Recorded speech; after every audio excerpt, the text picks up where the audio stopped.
Jeremy, Jeremy, how you doing, my friend? Great to see you. I'm doing great, Al. Thanks so much for doing this, for hosting for me. I'm usually on the other side of this. Yeah, well, you do it well, and hopefully I'll do you justice by asking you a few questions about what you're up to, because these are exciting times. So what inspires you most right now? What gets you up in the morning? The thing that really has inspired me most, and it really has inspired me all throughout the pandemic, is just the graciousness and generosity of partners, providers, peers, in the community that's really supported trainup.com as we've really had to pivot a lot of our business, and it's just been amazing to see the support that we've gotten from the industry and a lot of our partners really supporting us, and to see people come together in that way has been really inspiring. Well, we do very few things as human beings, and it's the case where, yes, people were supporting one another during COVID, during the pandemic, and now in the aftermath and the wake, if we can even say that. But from a learning standpoint, to bring people together and actually bounce ideas and share ideas, that's something that you've developed an expertise in. Can you explain what your expertise is in the field of learning and development? Yeah, absolutely. It's funny, when I first started trainup.com, I really just wanted to help connect training seekers to training opportunities. And over the years, we've had more than 60,000 companies purchase training from us. And back in 2016, I realized we were kind of part of the problem in the L&D space, where we were doing it exactly like everyone else was doing it in a very traditional model. And so what's happening now is the outcome of us wanting to modernize and really help bring organizations along the way. And I think it's the collective of all those organizations, its experience with chief learning officers and users all around, that's really shaped this direction that we want to land, and really shape my expertise. One of the things that's unique about Train Up Live is I'm actually going to have my own channel. So I'm going to teach, so to speak, for the first time. And a lot of it, though, is based on my story. I'm an expert in my story, of course, but it's also those lessons learned along the way, the things they don't teach you in business school. Like, we learn what to do as we succeed and grow. We don't really get taught what to do when things don't go so well. How do we really be resilient? How do we transform? And so it's going to be great for me to share on my own Live with Jeremy channel some of the things that I've learned along my journey, and just can't wait to get started in that. But it's been a big evolution for us throughout all of these years, and taking all that data that we have and doing something with it to bring something to market that's a little bit unique and different, and hopefully way more collaborative. Well, I look forward to learning more about it and experiencing it, because it's one thing, as you said, to learn something. It's another thing to practice it, to collaborate, to share perspectives and ideas, as well as listen to others and what their experience is with learning content. Is that something that you're facilitating? Yeah, we absolutely are. And the way our Train Up Live webinars are structured is, first of all, we're shrinking down the amount of content. They're 1 hour on purpose. And we know that information alone is not enough to produce change. I mean, no one becomes a great leader because they go to a one-day leadership course, or because they go to even one of our leadership lives. We have a leadership channel. We have channels, and we believe in continuous learning, but not only continuous, but collaborative. Every live is its own individual learning community, where you get to learn from the perspective of others, not just the perspective of the presenter. And also, there'll be activities that we will do in the platform that the answer is exposed to everyone. So you get to learn from what other people are learning, their perspective, their takeaways, their thoughts, and their responses. And what you share inspires others as well. And this is kind of, in this very open, collaborative way is pretty unique. And we're excited about that concept of helping people learn together. Yeah, I love it, because you have that connection, you have that energy share exchange. It's necessary, and it's been lacking, particularly with all the learning programs during the pandemic being virtual. They lack the stickiness. And so what I hear you providing is that stickiness, not only of the content, but of the experience, and thus the real habit formation. So kudos to you. You have something to say about that too? No, I do. I mean, the thing is that when you think about how we learn best, we learn over time. We learn through experiences. We learn through observation. One of the things that always bothered me is that trainers.com, what we brought to the table was great instructors, great SMEs who came to your facility and delivered a great learning experience. But we have to ask ourselves, how do we know it worked? And what we do on our platform now is we give users and learners a chance to tell us how they're applying their learning down the road. And when they get stuck, they have a place to go to express. I tried this iterative process in design thinking, and I'm getting pushback from my staff. Has anyone else experienced that? And to be able to continuously put those things into practice, that's what we're excited about. Not just what you'll learn in one particular live, but in our institutes or in our channels, the ability to go back into these communities, share your experiences, get the perspective of others. That's what's so unique about this. And we're excited to see that, how it plays out. Well, I love it. What I'm hearing you say is that you're empowering people to get where they want to go. And if I understand correctly too, at their pace, so they can get more intensive, they can, take time over time. Is that right? Yeah, absolutely.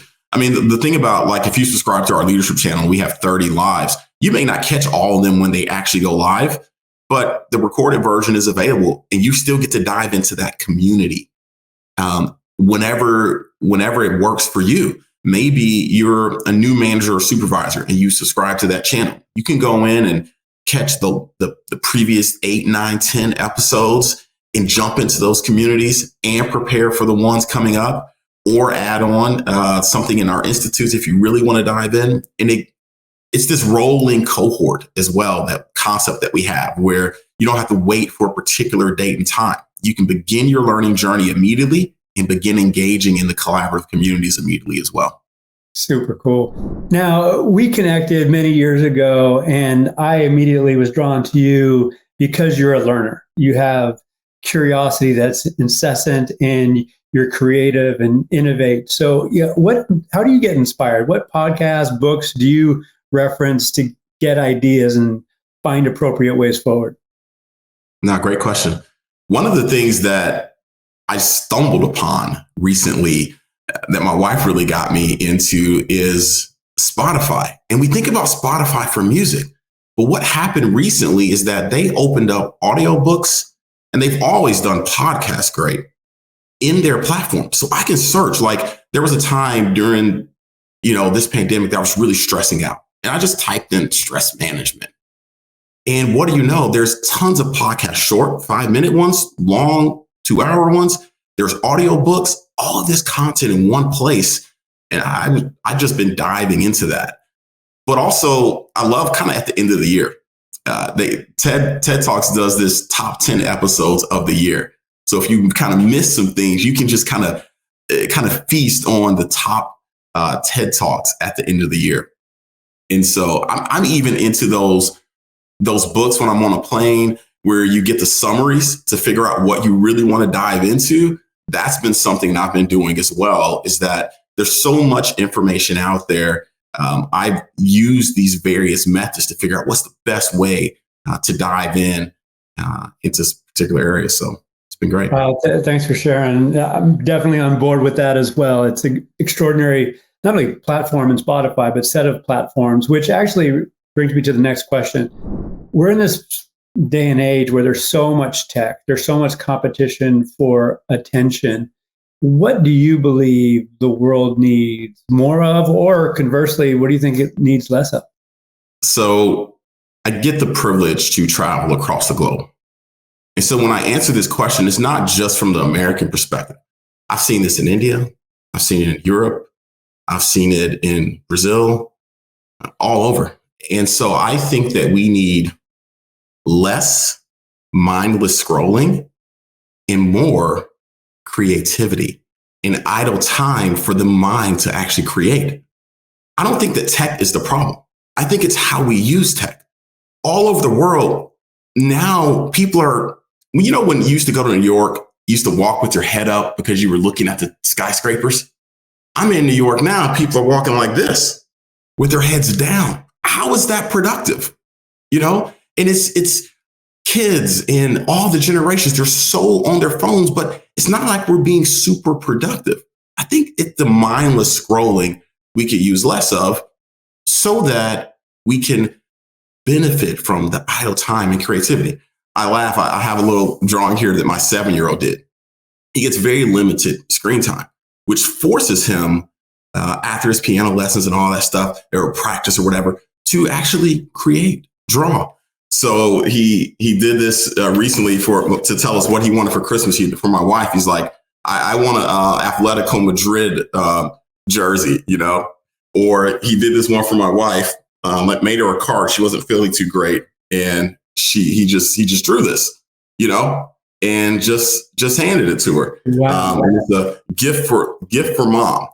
And this creativity can only happen because you don't have the opportunities to just mindless scroll. And so for us that aren't young, where our parents are controlling our time, we have to choose to allow our minds the space to be more creative and more collaborative.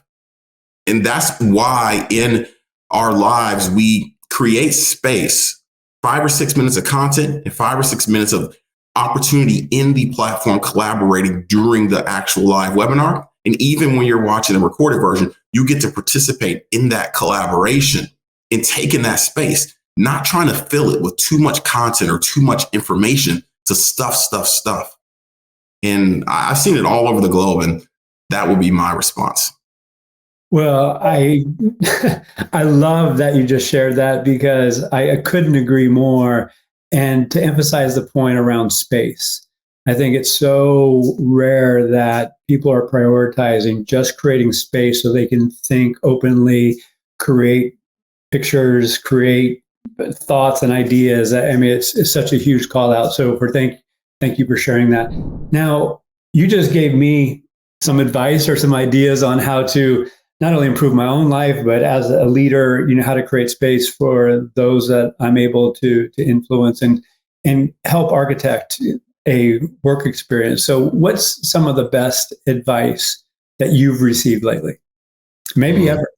Yeah. For me, I've been doing a lot of pondering and a lot of thinking back. This pandemic has caused that a lot.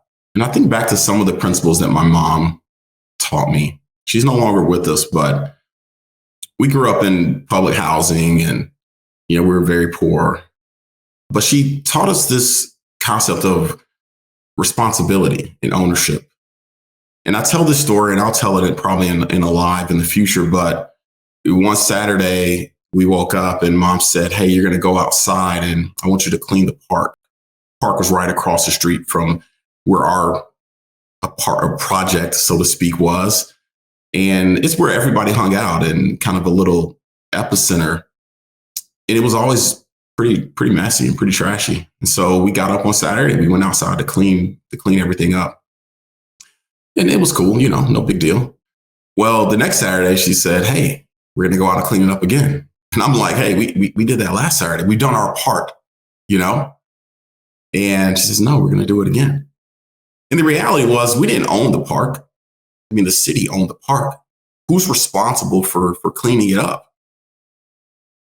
Well, after around 6 or 8 weeks, more people from our community began joining us on those Saturday mornings. And we took the responsibility of that park and we kept it clean. And that was a principle that my mom taught me early on. And I think it's so important in the workplace and the work that we do to take that level of ownership and responsibility for the things that we do. It's a very hard principle to teach, especially with the generations that we have in the workforce, and a little bit of a sense of entitlement. My mom just really taught me to always stay humble as well. And that's really helped me, when TrainUp was growing 50 to 100% every year for like 8 straight years, to stay level. And then as things have, been challenging during the pandemic, to also stay level, remember where you came from and know that you're going to be able to battle through. And that's created some resiliency in me, and also that level of responsibility. Yeah, I'll add resourcefulness and creativity as well, because you've made significant changes to Train Up Yet Stay core to your values and core value proposition of helping people get better at what they want to do and what they need to do professionally as well. So with that, tell me a little bit about your inspiration, particularly to contribute to Train Up Live. I mean, you can speak anywhere in the world. You spoke at my conference in Sydney, Australia, for God's sake. So it's, why this platform? Yeah, I think I spent so many years running away from my story in life and in business, that to have my own channel in this new format was really the result of people asking, not only just customers and staff and those that I meet all around the world, is that we feel like we kind of have to wait till we get to some level of success or even greater success in order to really contribute. And this is me wanting to say, no, it's time now. And so it's also it's challenging me to take your own medicine, so to speak, and really be in it and live it and breathe it. So for me to go live every week, and 1 week will be about entrepreneurship, 1 week will be about HR and L&D, 1 week will be about my story, and 1 week will be business concept or others that I want to bring on that are inspiring. And so I'm really excited for this opportunity, for how I'm going to grow and I'm going to develop. And it forces me to learn and dig in and read and research even more. I believe it's going to keep me on my toes and create an opportunity to engage with our customers in a new way. And it also gives me an opportunity to create content that I think can inspire. I got the chance to speak at Chattanooga Housing Authority years back, and they paid me to come in and really encourage and inspire the residents. And I want to take some of the principles from that content, 5 things I learned from public housing, to inspire those in public housing. And I want to make that available for free. Anyone who's in public housing can attend those lives for free, and allow the others in the business world to be able to contribute to, pushing this content forward. Because everything that I do will have business principles, even if it's tailored towards an audience to inspire them. So I'm really excited to see how that comes about. And of course, I get to rub shoulders with all the great presenters I'm sure you're going to be on eventually, that we get to bring to this new format. Well, again, thank you for bringing it into the world. And I know it's going to be a hit, not only the platform, but you personally. So how can listeners, viewers, learners engage with you in other ways other than in Train Up Lives and the platform? Yeah. Well, it's so funny because I was just at this event, and I spoke and I shared, 3 relationships that are critical for every business leader to achieve their best self. And everyone was like, "Are you like a motivational speaker?" And I was like, "No." But it did challenge me to think about that a little bit more. But I really want audiences to engage with the channels that we're doing at Train Up Live. So it's trainup.com/live. We are bringing in just amazing people, real practitioners sharing real insights. We're not just bringing in authors and speakers. Every live it's not a podcast. It's a learning experience. You will have 2 to 3 objectives that we guarantee that you're going to dive in each and every week. And so that's just the best way to engage with us. Of course, we do all the things that we normally do at Train Up. We have great subject matter experts on our network. We're coordinating training. We're bringing collaborative e-learning communities to the market. That's something people don't really know about. We took our technology, our training flow technology, and we built collaborative e-learning communities where when organizations typically go to their LMS and launch a course, it's usually isolated, siloed learning experiences. We bring that into community that we build around the content. So you get to learn from each other's experiences. How did someone experience that course? What did they learn from it? What did they take away? How are they applying it? In our platform, when customers buy e-learning from us, they get the chance to experience those things as well, and including discussion questions, poll questions inside those collaborative learning communities. And we're talking things like well-being communities, diversity, equity, and inclusion communities, where you can talk about those things in a safe space, as well as leadership and all the traditional things that you think about. And so we've got so many unique ways to help companies reach their learning objectives and help individuals grow, but do it together. That's really the mantra that we're moving forward as we look to the future. Now, help me understand as we start to wrap. Is this for companies? Is it for individuals? Is it both? No, it's both. It's absolutely both. I mean, historically speaking, mostly companies are purchasing training on behalf of their teams through our platforms. This has a little bit of a B2C play as well, meaning if you just want to learn and grow your skills in a particular area, this is going to create a space for that as well. If you're an individual contributor, we want people to nominate themselves or nominate others who can speak at our live webinars. We want to build this community of learners and people who are hungry to share their expertise and grow from others' expertise. But it's really for organizations to say, how do we learn continuously? I mean, too many companies, they'll take something like customer service. It's a core value of an organization. But the reality is when you come in and you're new hire training, you're going to get some of that. Maybe once a year, you'll get a seminar or something. If these things are so core, what are we doing to continuously develop people within our organization?